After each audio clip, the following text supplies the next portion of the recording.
చంద్రబాబు నాయుడు సొంత జిల్లా చిత్తూరు పుంగునూరు నియోజకవర్గంలో 7 ఏళ్ల పాపని కిడ్నాపర్లు మరి ఏ విధంగా తీసుకువెళ్లి చంపేశారో ఆ ఉదంతం చూస్తే నిజంగా ప్రతి ఒక్కరికి గుండె ద్రవించిపోతుంది.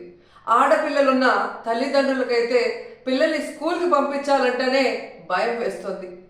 నిజంగా సొంత జిల్లాలో ఇలాంటి ఒక కిడ్నాప్ హత్య జరిగింది అంటే అది చంద్రబాబు నాయుడు గారి అసమర్థత కాదా, ఈ ప్రభుత్వం అసమర్థత కాదా అని నేను అడుగుతున్నా. ఎందుకంటే లాస్ట్ సండే 29వ తేదీన ఆ పాప రాత్రి అదృశ్యమైంది.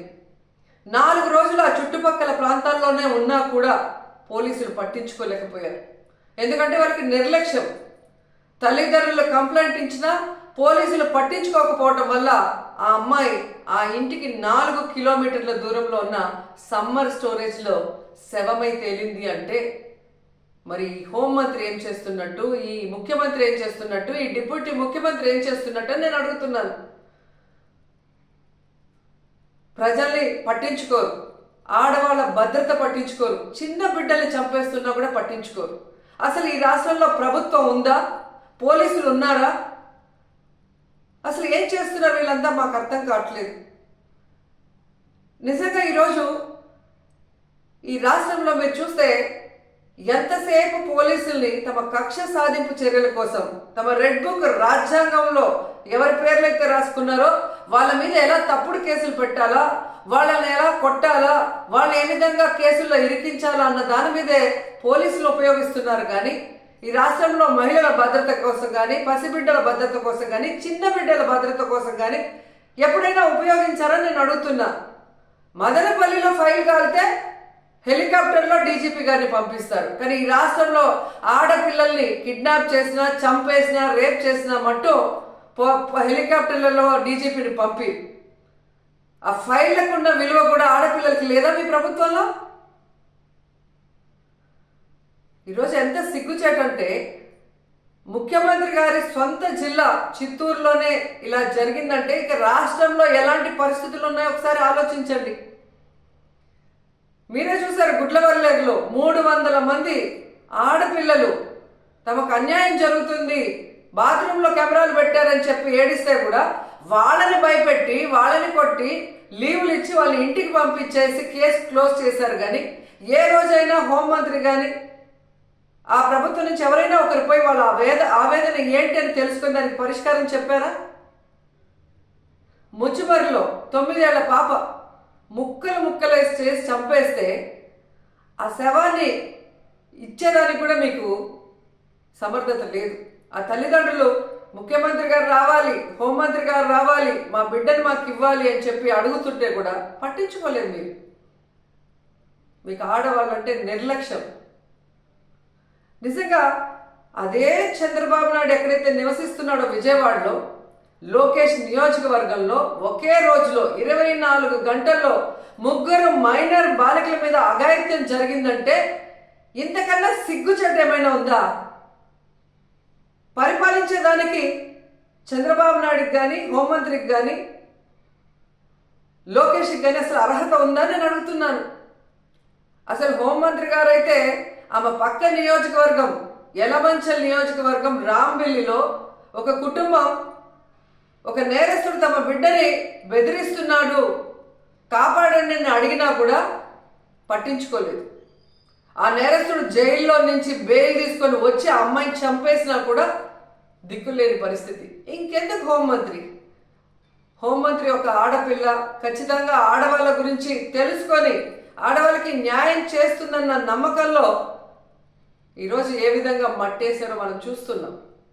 ఈరోజు కూడా మీరు చూస్తే జగన్మోహన్ రెడ్డి గారు పుంగునూరుకి 9వ తేదీ వస్తున్నారు అని తెలియగానే ఎక్కడ తమ ప్రభుత్వ అసమర్థన పరిపాలన బయటకు వస్తుందో, రాష్ట్రంలో జరుగుతున్న అన్ని విషయాల గురించి జగన్మోహన్ రెడ్డి గారు అక్కడ ప్రస్తావిస్తే తమ పరువు పోతుందన్న భయంతో ఈరోజు ప్రభుత్వం, హోంమంత్రి పరుగులు తీస్తున్నారు పుంగునూరుకి.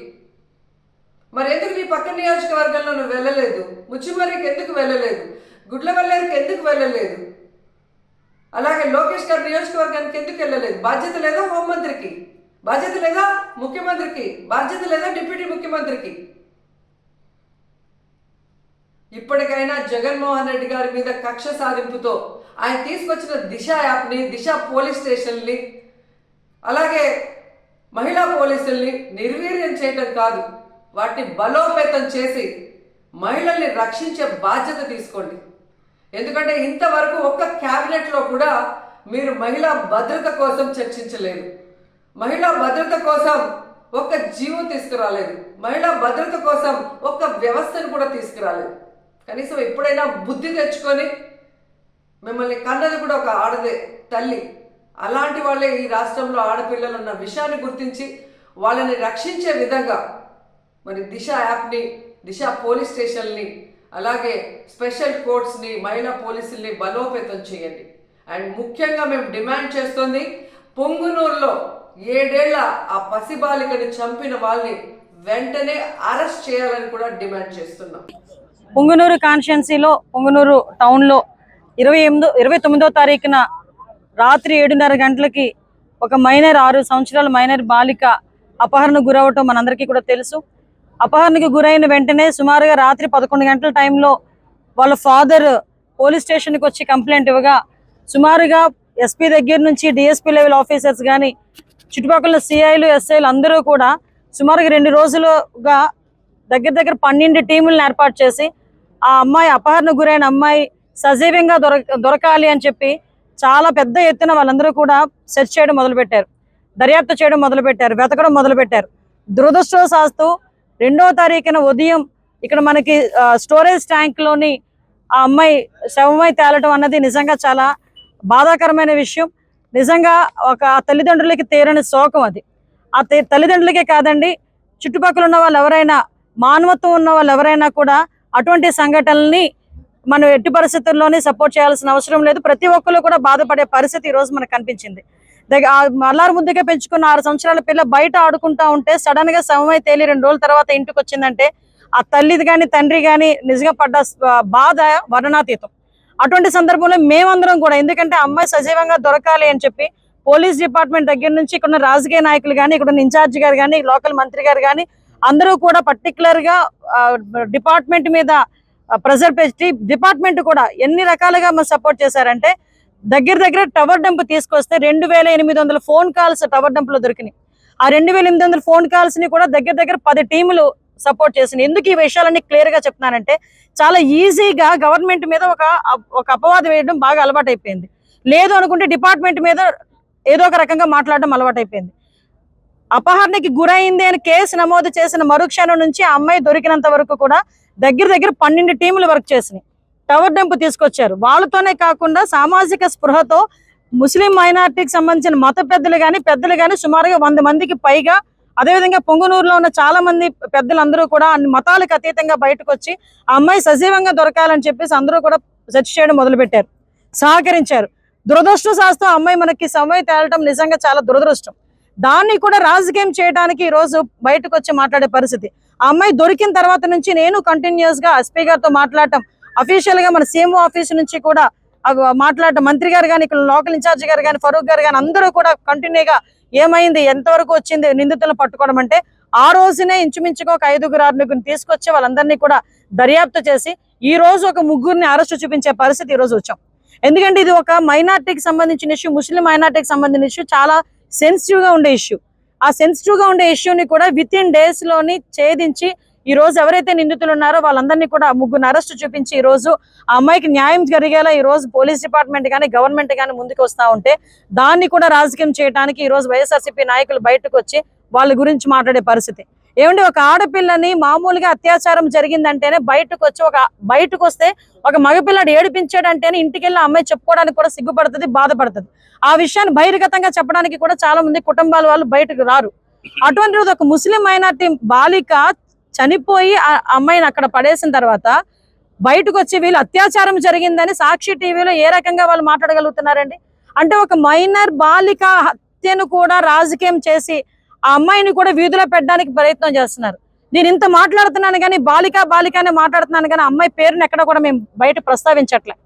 అంటే ఎవరైనా సరే అటువంటిది అత్యాచారం జరిగింది అని చెప్పి వాళ్ళే డిక్లేర్ చేసేసి అమ్మాయి పేరును కూడా బయటకు తీసుకొచ్చి ఈ కుటుంబాన్ని ఇంకా మనోవేదనకి గురి చేసే పరిస్థితి కనిపిస్తా ఉంటే ఎందుకు ఊరుకోవాలి? ఇదిగో నా దగ్గర పోస్ట్ మార్టం రిపోర్ట్ ఉంది. సుమారుగా 5గురు డాక్టర్లు కలిపి సిగ్నేచర్ చేసి ఇచ్చిన పోస్ట్ మార్టం రిపోర్ట్. ఎటువంటి సెక్షువల్ అసాల్ట్ లేదు. ఆ అమ్మాయి బట్టలు కూడా ఎక్కడ కూడా చిరగలేదు, చిన్న గాయం కూడా లేదు. ఆ అమ్మాయిని చంపిన తర్వాతనే నేలలో పడవేయడం జరిగింది అని చెప్పి క్లియర్ గా ఒక పోస్ట్ మార్టం రిపోర్ట్ ఇస్తే, దాన్ని కూడా అంటే వీళ్ళేదో పెద్ద డాక్టర్ లాగా, వీళ్ళేదో పెద్ద లాయర్ లాగా, వీళ్ళేదో చంపేశారు, వీళ్ళేదో 4గురు కలిపి అత్యాచారం చేశారు, 4 రోజులు తర్వాత అమ్మాయి బయటకు వచ్చింది. ఎందుకండి అబద్ధాలు ఆడాల్సిన అవసరం?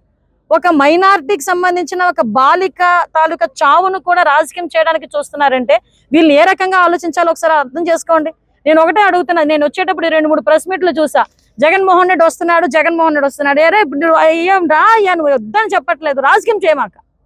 నీ హయాంలో సుమారుగా కొన్ని 100 మందికి అత్యాచారాలు జరిగినాయి. నీ సొంత కాన్స్టిట్యున్సీ పులివెందుల కాన్స్టిట్యున్సీలోనే నాగమ్మని ఒక ఆవిడని చంపేస్తే, అతి క్రూరంగా చంపేస్తే మేమందరం వెళ్తే ఆ రోజు మా మీద అట్రాసిటీ కేసులు పెట్టావు. ఈ రోజు వరకు దాని అతిగతి లేదు. నీ సొంత నియోజకవర్గం, నువ్వు వింటున్న ఇంటి దగ్గరలోనే ఒక వెంకటరెడ్డి అనే ఒక అమ్మాయిని సామూహిక అత్యాచారం చేస్తే ఈ రోజు వరకు పట్టుకునే దాఖలాలు కనిపించలేదు 5 సంవత్సరాలు.